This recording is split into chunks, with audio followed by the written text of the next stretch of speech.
With Phil Rowe having just fought on the UFC Jacksonville card a couple weeks ago, I was naturally recommended a video of his pre-fight press conference leading up to the fight. So naturally I watched it. And in doing so, I had learned something that I had not known before. Isn't that awesome? Phil said he's a great basketball player and that no one in the UFC is better than him.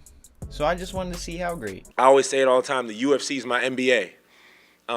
I was blessed with a gift to play basketball, and I let it pass me by not working hard, and I understand that. And this was hard. And I always say the UFC is my NBA. All my apparel is basketball related. I watch these guys. They make jerseys. They make bucket hats. They do what I do. So I looked up Phil Rowe playing basketball, and instead I was found looking at a video where Phil Rowe is calling out Jamal Hill to play him in basketball. Jamal, if you guys want to take it to basketball, Sugar Sean's wearing jerseys, like, that's weird. Insane. I'm the best basketball player in the UFC by a landslide. It's not even relatively close. And I was like, what? Jamal Hill's a good basketball player? This guy? Right here? He's good at basketball? So I wanted to look in to see which UFC fighters could have possibly dabbled in other sports. Disclaimer here, I won't choose anybody who's a UFC fighter who played professionally already before they made the transition to fighting. For example, Alexander Volkanovski with basketball, I mean rugby, I'm sorry. And like Greg Hardy with football. Greg isn't in the UFC anymore.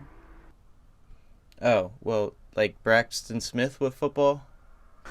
Neither is Braxton. Okay, well, like Eric Anders with football? Technically wonderful, like Eric Anders with football.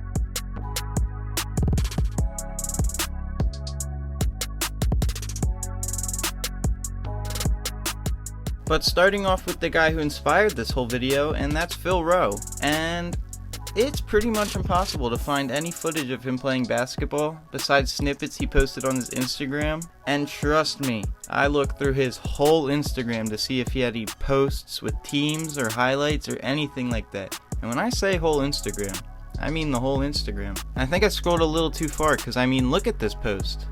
Not exactly what I had in mind. He didn't have anything I was looking for really, and he had a lot of posts to look through.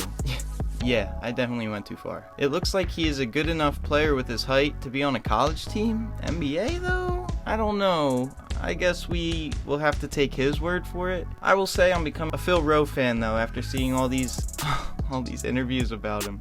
Not for me. I'm normal. These guys are weenies, man. I think he's a pretty funny guy, you know? It's a shame he lost to Neil Magny. But moving on to the other contender for best basketball UFC player, from what I hear, and that's Jamal Sweet Dreams Hill. Now, Jamal was slightly easier to find footage on than Rowe, and that's because Daniel Cormier actually had a video of him and Jamal and many other UFC fighters playing 5v5, and it was actually a great video, and I recommend all of you guys watch it. Come on, Brussie! Come on, bro! Oh, damn, Brussie!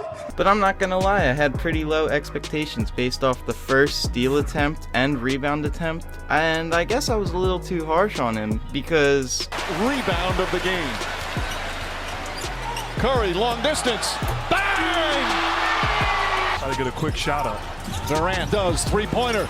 Bang! Kevin Durant! He seems to be a decent shooter. I wouldn't say he is as good as Phil Rowe though, and that's just based off what I saw Rowe doing. Rowe's form looked a little better compared to Jamal. Overall, I would say Jamal wouldn't make the NBA, unfortunately, but it doesn't matter because he's the light heavyweight champ of the world. But let's swap sports here and talk about a UFC fighter who could have played baseball.